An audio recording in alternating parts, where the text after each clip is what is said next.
K2 campus में सभी का स्वागत है। आज हम लोग पढ़ेंगे क्वेश्चन बैंक। इंग्लिश बुक में जो आपका बुक का प्रश्न होता है, क्वेश्चन होता है, उसका हम लोग पढ़ेंगे। जो 2009 से 2021 के बीच जो भी प्रश्न पूछा गया है इस वीडियो में है, एक्सप्लेनेशन के साथ करेंगे। यह पार्ट 2 है आपका। पार्ट 1 हो चुका है जिसमें 40 क्वेश्चन हम लोगों ने कर लिया था। आज का हमारा मोटिवेशनल कोट है, पिता की फिक्र को फक्र में बदल दीजिए। क्वेश्चन नंबर 1 है, John Donne is a dot poet. Option number ए है नेचर, ऑप्शन नंबर बी है मेटाफिजिकल, ऑप्शन नंबर सी है क्वालियर, ऑप्शन नंबर डी है रोमांटिक। इसका राइट आंसर हो जाएगा मेटाफिजिकल। जॉन डन थे आपके जो यह जिसके घर में रहते थे उसी के भतीजी से शादी कर लिए थे 1915 में। उस समय इनका एज था 42 साल और यह चर्च में रहते थे। क्वेश्चन नंबर 2 है, standard British English speech came to be known as. Option number ए है second language, option number B है न्यू इंग्लिश, ऑप्शन नंबर सी है American English, option number D है नन। इसका राइट आंसर हो जाएगा न्यू इंग्लिश। क्वेश्चन नंबर 3 है, and the nightingale is dumb is from. Option number ए है fire hymn, option number B है और टू ऑटम, ऑप्शन नंबर सी है now the leaves are falling fast, option number D है snake. इसका हो जाएगा option number C, now the leaves are falling fast, जिसे लिखे हैं WH ऑडेन।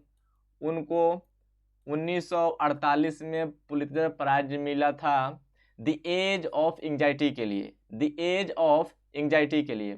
क्वेश्चन नंबर 4 है, Rupert Brooke praises. Option number a England, option number B है Germany, option number सी है रसिया, ऑप्शन नंबर डी है अमेरिका। रपर्ट ब्रूक है आपके एक वार पोएट के रूप में जाने जाते हैं। ये आपके लिखे हैं द सोल्जर। पूछ सकते हैं कि द सोल्जर क्या है, तो द सोल्जर एक सोनेट है। सोनेट 14 लाइन की पंक्ति होती है और यह इसका राइट आंसर हो जाएगा इंग्लैंड। और वह रपर्ट ब्रूक जो है आपके इंग्लैंड के रहने वाले भी हैं। WB ईट्स जो हैं, WB ईट्स यह बोले थे रॉबर्ट ब्रूक को कि यह इंग्लैंड के हैंडसम पर्सन है। क्वेश्चन नंबर 5 है, Walter de la Mare makes us aware of the. Option number ए है inhuman condition of modern life, option number B है पॉवर्टी, ऑप्शन नंबर सी है ड्रीम्स, ऑप्शन नंबर डी है लंदन लाइफ। पॉवर्टी मतलब होता है गरीबी, ड्रीम्स मतलब होता है सपना, और जो लंदन की लाइफ है उसे हम लोग लंदन लाइफ कहते हैं।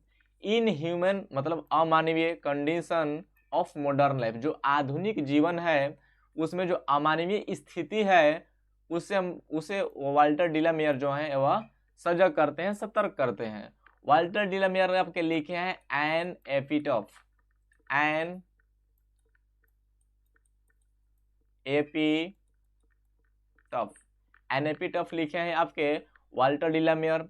और इसमें एक लेडी के जिक्र करते हैं और वो लेडी आपके वेस्ट कंट्री की रहती है, जो इनकी पत्नी रहती हैं। क्वेश्चन नंबर 6 है, what according to Zakir Hussain which is the prime instrument of national purpose. कह रहा है कि अकॉर्डिंग टू जाकिर हुसैन के अनुसार विच is the prime instrument of national purpose, कि जो आपका राष्ट्रीय उद्देश्य है उसके लिए प्राइम जो आपका जो प्राथमिक है इंस्ट्रूमेंट, जो आपका हथियार है, जो औजार है वो कौन है। ऑप्शन नंबर ए है बिजनेस, ऑप्शन नंबर बी है सर्विस, ऑप्शन नंबर सी है पॉलिटिक्स, ऑप्शन नंबर डी है एजुकेशन। और आपका यही राइट आंसर हो जाएगा एजुकेशन।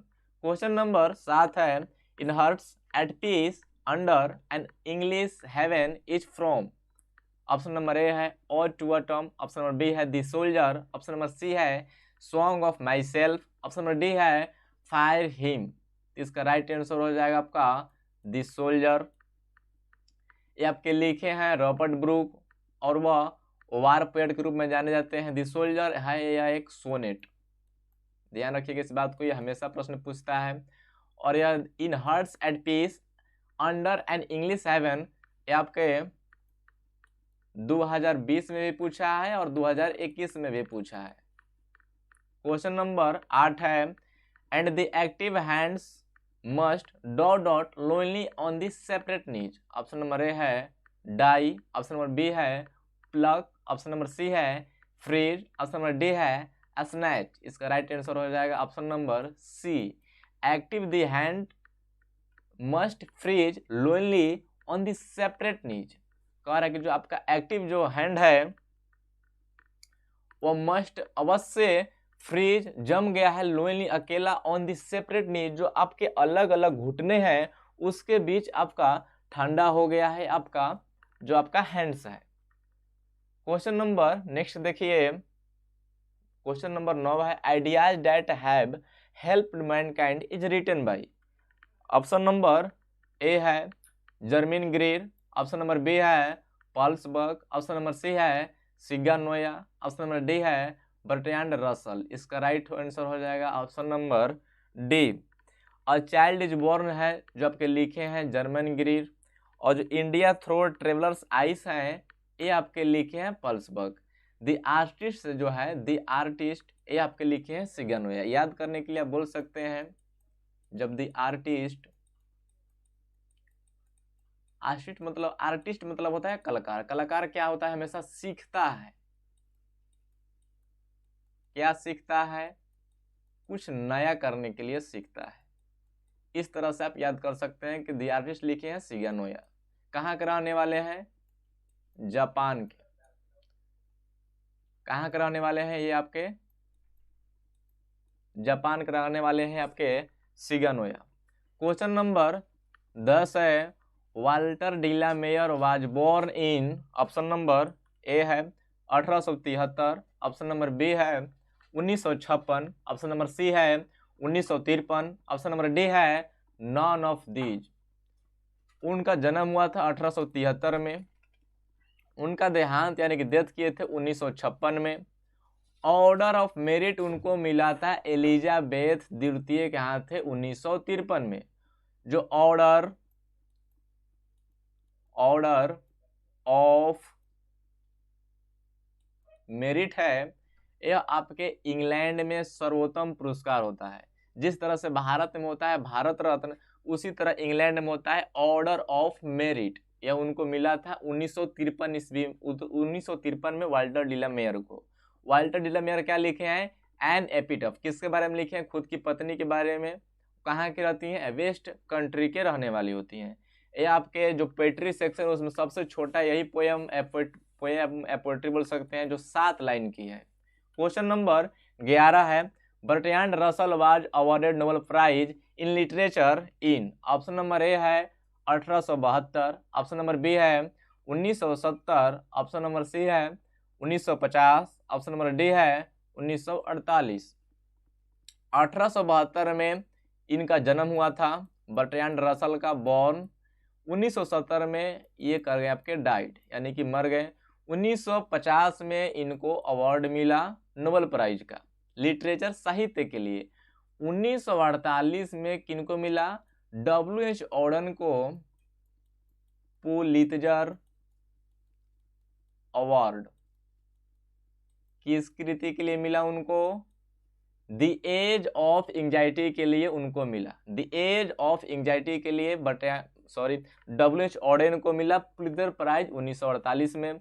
बर्ट्रैंड रसल को मिला अवार्ड जो नोबेल प्राइज है आपके 1950 में। बर्ट्रैंड रसल का जो जन्म हुआ था वो हुआ था 1872 में और उनका देहांत हुआ था 1970 में, यानी कि डेड कर गए। क्वेश्चन नंबर 12 है, English used from the 5th century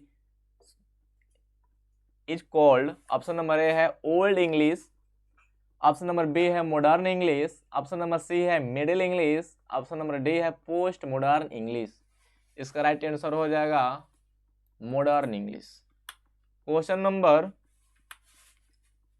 13 है, the waste land is written by. Option number ए है T.S. Elliot, option number B है W.H. ऑर्डन, ऑप्शन नंबर सी है John Donne, option number D है कमला दास। The Westland लिखे हैं आपके T.S.. Elliot. और ये आपके लिखे हैं माकाविटी द मिस्ट्री कैट। और इसके अलावा लिखे हैं आपके फोर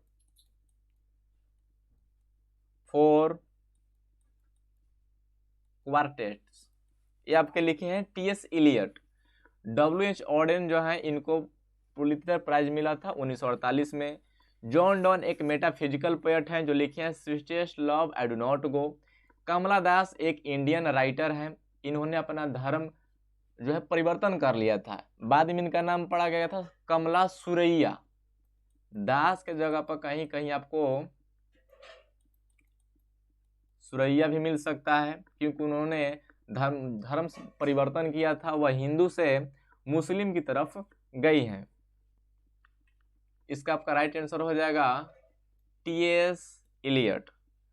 और इनको भी नोबेल प्राइज मिला था, साहित्य के लिए ही मिला था, माने लिटरेचर के लिए। कब मिला था? 1948 में। 1950 में किसको मिला था? बर्ट्रैंड रसल को। और टी.एस. इलियट को कब मिला था? 1948 में। 1948 में ही मिला था W.H. ऑडेन को, क्या मिला था? पुलित्जर प्राइज मिला था। इस बात को आप लोग ध्यान रखेंगे। क्वेश्चन नंबर 14 है English language is dot dot then Sanskrit. Option number ए है ओल्डर, ऑप्शन नंबर बी है एंशिएंट, ऑप्शन नंबर सी है यंगर, ऑप्शन नंबर डी है क्लासिकल। ओल्डर मतलब होता है पुराना, एंशिएंट मतलब होता है प्राचीन, यंगर मतलब होता है नया, क्लासिकल का मतलब होता है जो क्लासिक, जो नई तरह से प्रयुक्त हो। इसका राइट आंसर हो जाएगा यंगर। जो हमारा संस्कृत है वह काफी पुराना है। इंग्लिश जो है आपका यंगर यानी कि संस्कृत से नया है।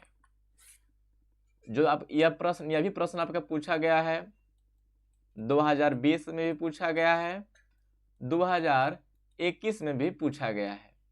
21 में संस्कृत एंड पारसी कर दिया था। क्वेश्चन नंबर 15 है and looked me vaguely as drinking cattle do is from. Vaguely से आपका स्पष्ट हो गया होगा कि यह किस पोएट्री से लिया गया है। बैगवेली मतलब होता है अस्पष्ट रूप से, मतलब कि हम किसी को देख रहे हैं और ऐसा लगे कि हम नहीं देख रहे हैं, उसे हम लोग बोलते हैं वैग्यली। इसे हम लोग हिंदी में बोलते हैं अस्पष्ट रूप से। करेक्ट। एंड लुक्ड मी बैगवेली, वो मुझे देखा अस्पष्ट रूप से, एज ड्रिंकिंग, अब पी रहा था, मतलब एज ड्रिंकिंग कैटल डू, और ऐसे पी रहा था जैसे कैटल मतलब होता है जिसे आप भैंस के समूह को कैटल बोलते हैं। तो जैसे भैंस के समूह जो पानी पीती है उसी तरह से पीता। कौन पीता है? ऑप्शन नंबर ए है fire hymn, option number B है song of myself, option number सी है स्नेक, ऑप्शन नंबर डी है ओड टू ऑटम। इसका राइट आंसर हो जाएगा ऑप्शन नंबर सी स्नेक। कौन लिखे हैं? D.H. लॉरेंस। लॉरेंस आप इस तरह मतलब याद रख सकते हैं, रेंगना, कौन रेंगता है? स्नेक रेंगता है, D.H. लॉरेंस। लॉरेंस से आप रेंगना याद कर सकते हैं, रेंगता कौन है? स्नेक।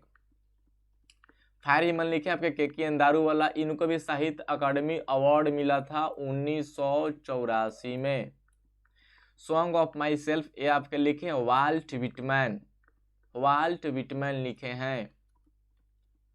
और आपके लिखे हैं किट्स, जॉन किट्स लिखे हैं आपके ode to autumn, John Keats. Question number 16 है doctor Zakir Hussain is the author of the piece. Option number ए है the artist, option number B है Bharat is my home, option number सी है a child is born, option number D है how free is the press. Doctor Zakir Hussain लिखे आपके Bharat is my home. Doctor Zakir Hussain जो है आपके second vice president यानी कि दूसरे उपराष्ट्रपति और तीसरे राष्ट्रपति हैं। तीसरे राष्ट्रपति, दूसरे उपराष्ट्रपति। द आर्टिस्ट जो है आपके लिखे हैं सिगानोया, जो जापान के रहने वाले हैं। और चाइल्ड इज बोर्न आपके लिखे हैं जर्मिन ग्रीर। क्वेश्चन नंबर यह भी देख लीजिए, how free is the press लिखे हैं D.L. सायर्स। क्वेश्चन नंबर 17 है Savitri is written by. Option number ए है अरविंदो घोष, ऑप्शन नंबर लिखा है अरविंदो, पढ़ते हैं हम लोग हिंदी में अरविंद घोष या अरविंदो भी बोल सकते हैं आप। ऑप्शन नंबर बी है सरोजिनी नायडू, ऑप्शन नंबर सी है Rabindranath Tagore, option number D है नन ऑफ दीज। इसका राइट आंसर है option number A Aurobindo Ghosh. Sarojini Naidu कहेंगे तो बोलेंगे इसका जो इनका फेमस कृति है the golden threshold, the golden threshold Sarojini Naidu लिखी हैं। रविंद्रनाथ टैगोर की एक फेमस है गीतांजलि, गीतांजलि ये लिखे थे 1910 में। इसके लिए उनको नोबेल प्राइज मिला था 1913 में। गीतांजलि उनका बहुत ही फेमस है। क्वेश्चन नंबर 18 है our forefathers did not invent machinery because. कह रहा है आवर फोरफादर, यहाँ पर एंचेस्टर भी दे सकता है, यानी कि जो हमारे पूर्वज हैं वह मशीनरी को खोज नहीं किए क्योंकि ऑप्शन नंबर ए है they knew we would became slaves, क्योंकि वह जानते थे कि हम लोग स्लेव्स यानी कि गुलाम हो जाएंगे। Option number B they knew we would be happy, वो जानते थे हम खुश हो जाएंगे। ऑप्शन नंबर सी है they did not like to see us comfortable, क्योंकि वो नहीं चाहते थे, पसंद नहीं करते थे हम लोगों को कंफर्टेबल होना। ऑप्शन नंबर डी है दे वर जेलस ऑफ अस, क्योंकि वो हमसे जलते थे। इसका राइट आंसर हो जाएगा option number A they knew we would become slaves. Question number 19 है राधा, और यही हमारा आज का सेकेंड लास्ट है। Radhakrishnan never lost his faith in the. Option number ए है essential wealth, option number B है essential humanity of man, option number सी है इसेंशियल एक्सपीरियंस। वेल्थ मतलब होता है धन। इसका राइट आंसर हो जाएगा option number B essential humanity of man. जो मानवता के लिए जो जरूरी जो चाहिए उसमें राधा कृष्णन कभी भी विश्वास नहीं खोए थे। यह भी पूछ सकता है कि जो आपके डॉक्टर जाकिर हुसैन हैं उनका रोल मॉडल कौन है। रोल मॉडल मतलब कि जिसे आप आदर्श मानते हैं उसे हम लोग रोल मॉडल भी बोलते हैं। तो राधा कृष्णन को मानते थे अपना रोल मॉडल। आज का हमारा लास्ट प्रश्न है Macbeth and Julius Caesar are written by. Option number ए है Ben Jonson, option number B है शेक्सपियर, ऑप्शन नंबर सी है Goldsmith, option number D है नन ऑफ दीज। इसका राइट आंसर है ऑप्शन नंबर बी शेक्सपियर। इनका एक कृति है Hamlet. फिर आपके लिखे हैं रोमियो जूलियट, ओथेलो भी लिखे हैं।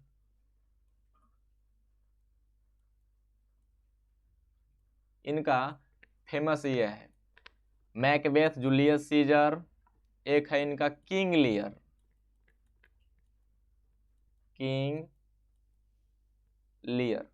King Lear, Othello, Hamlet, Macbeth, Julius Caesar, Romeo Juliet, ये आपके शेक्सपियर लिखे हैं। शेक्सपियर को हम लोग इंग्लिश का फादर कहते हैं। द फादर ऑफ इंग्लिश जो है आपके शेक्सपियर साहब हैं। आज हमारा यहीं पर वीडियो समाप्त होगा। मिलते हैं आपसे नेक्स्ट वीडियो में, तब तक के लिए धन्यवाद।